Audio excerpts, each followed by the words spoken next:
नमस्कार, मी फराह खान. तुम्ही बघताय महाराष्ट्राचा number 1 Marathi news channel news 18 Lokmat. आणि बुलेटिनच्या सुरुवातीला राज्यातल्या राजकारणातली सर्वात मोठी बातमी. न्यूज 18 लोकमतनं सर्वात आधी ही बातमी दाखवलेली आहे आणि ती म्हणजे राज्यातल्या राजकारणातल्या नव्या युतीच्या नांदीची. एकनाथ शिंदेंची शिवसेना आणि मनसे युतीची नांदी पाहायला मिळते. राज्यातील स्थानिक स्वराज्य संस्था आणि महापालिका निवडणुकीपूर्वी शिवसेना आणि मनसे या दोन्ही पक्षांची युती होण्याची शक्यता आहे. उपमुख्यमंत्री एकनाथ शिंदे हे मनसे अध्यक्ष राज ठाकरेंच्या घरी शिवतीर्थावर स्नेहभोजनासाठी दाखल झालेत. मुंबई, ठाणे, कल्याण, डोंबिवली, पुणे, नवी मुंबई, नाशिक आणि छत्रपती संभाजीनगर महापालिका क्षेत्रात शिवसेना आणि मनसे या दोन्ही पक्षांची मोठी ताकद आहे. राज्यात शिवसेना आणि मनसे युतीमुळे ठाकरे गटाला मोठा धक्का बसणार आहे. तर शिवसेना आणि मनसे युतीसाठी पडद्यामागे अनेक नेते सक्रिय होते. दरम्यान मनसेला सोबत घेणं भाजपसाठी अडचणीचं ठरू शकतं. त्याचं कारण म्हणजे मनसेचा परप्रांतीयांना असलेला विरोध आणि हाच विरोध भाजपसाठी अडचणीचा ठरतोय. त्यामुळे आगामी मनपा निवडणुकीमध्ये महायुती ही एकत्र लढणार असली तरी शिवसेनेच्या कोट्यातून मनसेला जागा दिल्या जाऊ शकतात.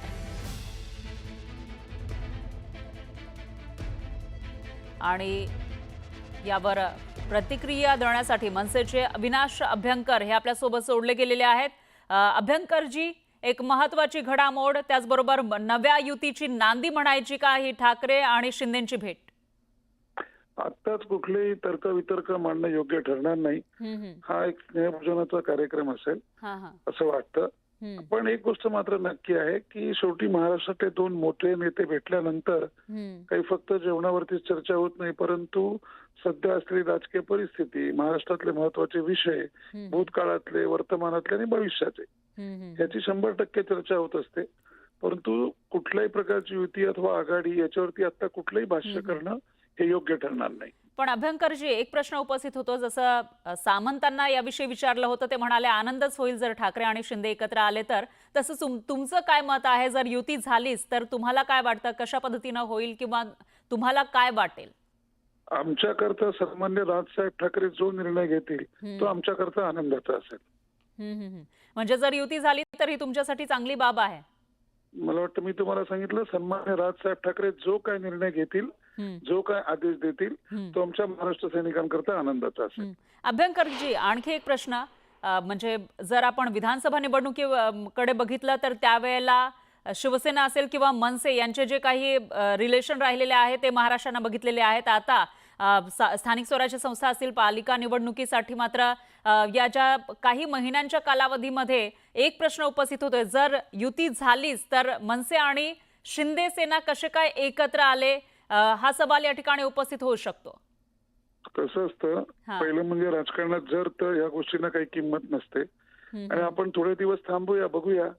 काही सगळी परसेप्शन, हे सगळे तर्क आपण लावताय चॅनलच्या माध्यमातून, त्याचा नक्कीच आम्ही आदर करतो. कुठल्याही शक्यता नाकारता येत नाही, पण त्यावर आत्ता भाष्य करणं हे खूप लवकर होईल असं मला वाटतं. आता महाराष्ट्रात दोन मोठे नेते एकत्र आले, ते नक्कीच महाराष्ट्रातील सर्व विषयांवर चर्चा करतील आणि भविष्यात काय घडेल आपण थोडे महिने थांबू, ते सगळ्या महाराष्ट्राला दिसेलच जर काय असेल तर.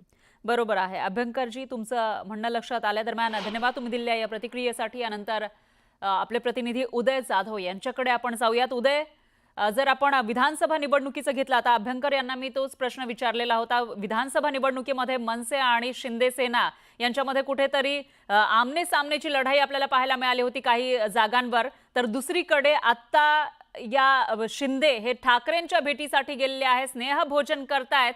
तर हे जे रिलेशन आहेत कसे काय बदलत गेले असा सवाल या ठिकाणी उपस्थित होतोय. फराज, आपण पाहिलं तर जेव्हा शिवसेना नेते एकनाथ शिंदे यांनी उठाव केला, त्यानंतर त्यांनी स्वतंत्र त्यांचा जे आहे पक्ष जे आहे ते निर्माण करण्यासाठी त्यांनी प्रयत्न केले. सुप्रीम कोर्टाने आणि केंद्रीय निवडणूक आयोगाने त्यांना पक्षाची मान्यता दिली. त्यानंतरचं संपूर्ण राजकारण जे आपण पाहिलेलं आहे, त्यानंतर मनसे अध्यक्ष राज ठाकरे यांनी कुठेतरी एकनाथ शिंदे यांचं स्वागतच केलं होतं. त्यांना सहकार्याची भूमिका जी आहे ती त्यांनी दाखवली होती. वेळोवेळी त्यांनी भेटी जी आहेत त्या देखील घेतल्या गेल्या होत्या. थांबवते, आपल्यासोबत सुषमा अंधारे आहेत, त्यांची प्रतिक्रिया आपण घेऊयात. सुषमाताई, ठाकरे आणि शिंदे एकत्र येताना दिसत आहेत. राज ठाकरे यांच्या भेटीसाठी शिंदे पोहोचलेले आहेत. तुमची काय प्रतिक्रिया? काय प्रतिक्रिया देण्यासारखं मला काय याच्यात काही ब्रेकिंगच वाटत नाही मुळात. एक लक्षात घ्या, ज्या पक्षाचा एकही आमदार नाहीये त्या पक्षाच्या माणसाला ठरवून मुद्दाम चर्चेत का आणण्याचा प्रयत्न केला जातो कळत नाही. आणि राहिला प्रश्न शिंदे साहेबांचा, एकेकाळी अमित शहांशी चर्चा करणारे, दिल्लीमध्ये उठबस करणारे, गुवाहाटीला जाऊन विचारमंथन करणारे, त्यांना आता मुंबईतल्या मुंबईतच आणि एकही आमदार नसणाऱ्या माणसासोबत विचार विनिमय करावा लागतोय. याचा अर्थ भाजपातल्या केंद्रातल्या सगळ्या श्रेष्ठींच्या सोबतची दोर तुटली आहे का? कारण तिकडे कदाचित कोणीच प्रतिसाद देत नाहीये म्हणून आता इकडे काही जुळवाजुळव करायचं चाललंय का, एवढाच त्याचा अर्थ असू शकतो. पण काय त्याच्यावर काही मला फार व्यक्त व्हावंसं वाटत. पण सुषमाताई, एक प्रश्न उपस्थित होतोय, जर हे दोघे एकत्र आले तर स्थानिक स्वराज्य संस्थांमध्ये उद्धव ठाकरेंना फटका बसू शकतो, त्याच्यासाठी धोक्याची घंटा म्हटले जाते.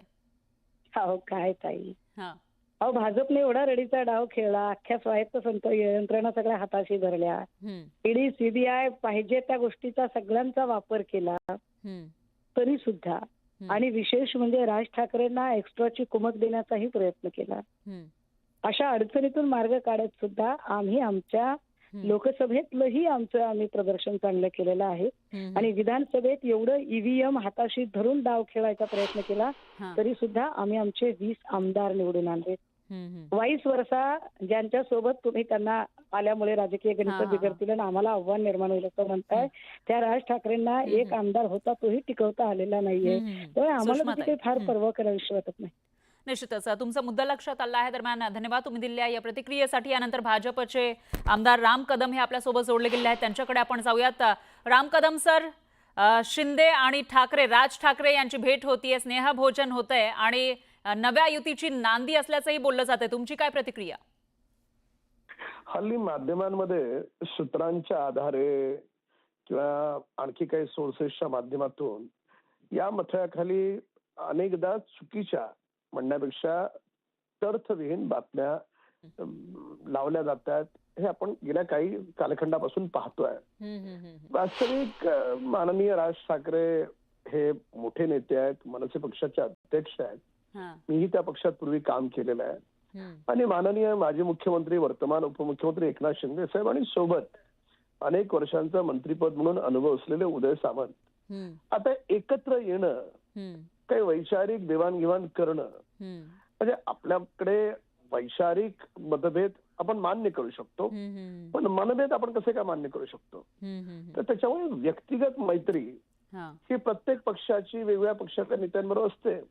तर त्याच्यामुळे संध्याकाळच्या वेळेस एखाद्याच्या घरी जेवायला जाणं, त्याचा थेट संबंध आपण युती होईल काही बाकी सगळं सुरू आहे असा काढणं काही योग्य ठरणार नाही, जोपर्यंत त्या बाबतीत अधिकृत दोन्ही पक्षातले नेते बोलत नाहीत तोपर्यंत. हा पहिला मुद्दा. आणि दुसरा एक महत्वाचा मुद्दा असा आहे की लोकसभेच्या निवडणुकीत देखील आपण पाहिलं, हिंदुत्वाच्या विचाराच्या आधारावर माननीय राजसाहेब ठाकरे यांनी मोदीजींच्या विचारांना पाठिंबा देत त्यांनी समर्थपणे पाठिंबा दिला होता महाराष्ट्रात. तर त्याच्यामुळे त्यांचे हिंदुत्वाचे विचार, माननीय एकनाथ शिंदे साहेबांचे हिंदुत्वाचे विचार आणि भारतीय जनता पार्टीचा तर हिंदुत्व हा गाभा आहे, आत्मा आहे, आमचे विचार हे एक विचार आहेत, हे आपल्याला मान्य करावं लागेल. प्रत्येक पक्षाची काम करण्याची वेगळी पद्धत असते, त्यांच्या काही गोष्टी पटणाऱ्या न पटणाऱ्या त्याच्यावर चर्चा होऊ शकते, पण जेवायला आले म्हणजे ती युतीची नांदी वगैरे असं काही म्हणणं. कदम सर एका क्षणासाठी आपण तुमचं हे जे म्हणणं आहे ते बरोबर आहे असं आपण समजूयात, पण आता ज्या पद्धतीनं हे स्नेहभोजन होतंय त्यामुळे वेगळेच संकेत मिळत आहेत, त्यामुळे त्यासाठीची वाट बघूयात आपण अधिकृत घोषणा कधी होते आणि त्यानंतर सुद्धा तुमची प्रतिक्रिया घेऊया. दरम्यान धन्यवाद तुम्ही दिलेल्या या प्रतिक्रियेसाठी. तर एकनाथ शिंदे यांच्या आधी उद्योगमंत्री उदय सामंत हे सुद्धा राज ठाकरेंच्या निवासस्थानी दाखल झालेत. राज ठाकरे जर महायुतीमध्ये आले तर आनंदच आहे अशी प्रतिक्रिया यावेळी सामंतांनी दिली. शिवसेना युती होणार का येणाऱ्या महापालिका स्थानिक स्वराज्य निवडणुकांची पूर्वी? नाही, मी हसलो एवढ्यासाठीच. आता जे मला प्रश्न विचारले जात आहेत त्याच्यामुळे मी हसलो. आणि म्हणजे एकूणच युतीची नांदी आहे का स्मितहास्य? आता कसलं हास्य आहे मला माहित नाही, पण मला जाऊन चर्चा करून जी काही चर्चा होईल ती मला तुम्हाला सांगावी लागेल. नाही, मला असं वाटतं की शिवसेनेचे मुख्य नेते आदरणीय एकनाथ शिंदे साहेब जर स्नेहभोजनासाठी राजसाहेबांकडे येत असतील तर याच्यामधनं राजकीय अर्थ निघू शकतात असं मला पण मान्य आहे. पण ते स्नेहभोजनासाठी येत आहेत त्यांना नाही, आनंद नक्कीच होईल ना. आनंद, राजसाहेबांसारखी व्यक्ती जर शिंदे साहेबांबरोबर एकत्र येऊन भविष्याच्या राजकारणामध्ये जर एकत्र आले तर आनंदच होईल. पण हे नाही पहिली गोष्ट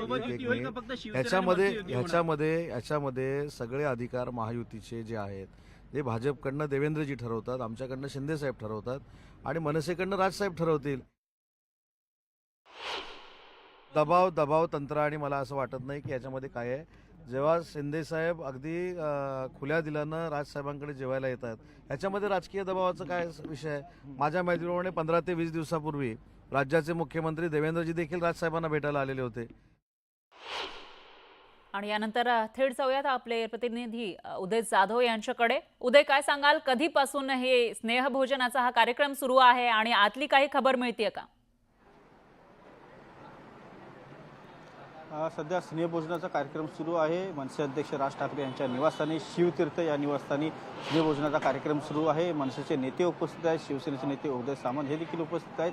मनसेचे नेते राज ठाकरे आणि शिवसेनेचे मुख्य नेते आणि उपमुख्यमंत्री एकनाथ शिंदे यांच्यासोबत हा संपूर्ण स्नेहभोजनाचा कार्यक्रम जो आहे तो पार पडत आहे. मात्र हा फक्त स्नेहभोजनाचा कार्यक्रम नाही आहे, तर यामध्ये राजकारण देखील आहे, राजकीय चर्चा देखील आहे आणि भविष्यातील एकूणच राजकीय घडामोडी कशा असतील, युतीची नांदी जी आहे ती एकूणच या स्नेहभोजनामध्ये आपल्याला दिसून येत आहे. जी काय वरिष्ठ सूत्रांकडून माहिती मिळते त्यानुसार मुंबई असेल, ठाणे असेल, नवी मुंबई असेल, कल्याण डोंबिवली असेल, नाशिक असेल, पुणे असेल, छत्रपती संभाजीनगर असेल, या सर्व महापालिकांसह येणाऱ्या ज्या स्थानिक स्वराज्य संस्थांच्या निवडणुका आहेत, ज्या एकूणच आपण मिनी विधानसभा निवडणुका ज्या आहेत त्यांना आपण म्हणू शकतो, त्या निवडणुकांमध्ये शिवसेना आणि मनसे यांची युती जी आहे ती होणार हे जवळपास आता निश्चित झालेलं आहे. आणि सगळ्यात महत्त्वाचं म्हणजे महायुतीमध्ये आपण पाहिलेलं आहे की शिवसेना, भाजपा आणि राष्ट्रवादी काँग्रेस आहे, या तिन्ही पक्षांमध्ये ज्या काही जागांच्या वाटाघाटी होतील त्यानंतर शिवसेनेच्या कोट्यामध्ये ज्या जागा येतील त्या शिवसेनेच्या कोट्यामधून मनसेला ज्या आहेत त्या जागा दिल्या जातील.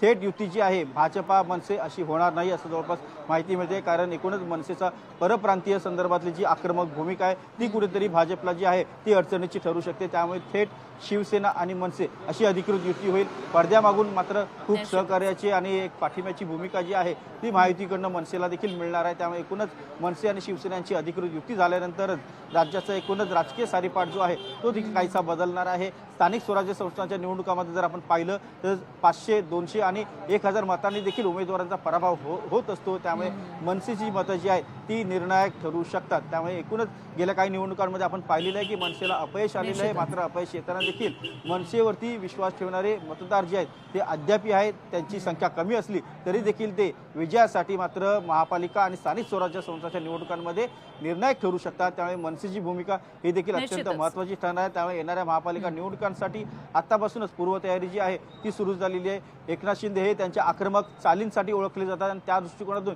ही त्यांची आक्रमक चाल जी आहे ती त्यांनी राजकीय सारीपाटावरती खेळल्याची असल्याची माहिती मिळते. निश्चितच उदय, तुम्ही आता शिवतीर्थावर आहात आणि तिकडचे प्रत्येक अपडेट आपल्यापर्यंत पोहोचवत आहात. दरम्यान धन्यवाद तुम्ही दिलेल्या या सविस्तर माहितीसाठी. याविषयीचे आणखी काही अपडेट आपण घेत राहूया.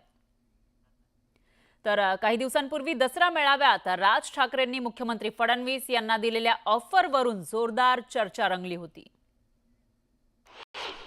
खरं तर माझं मत आहे, मी आता झाला, निवडणुका संपल्या, शिमगा झालेला आहे, होळी संपलेली आहे.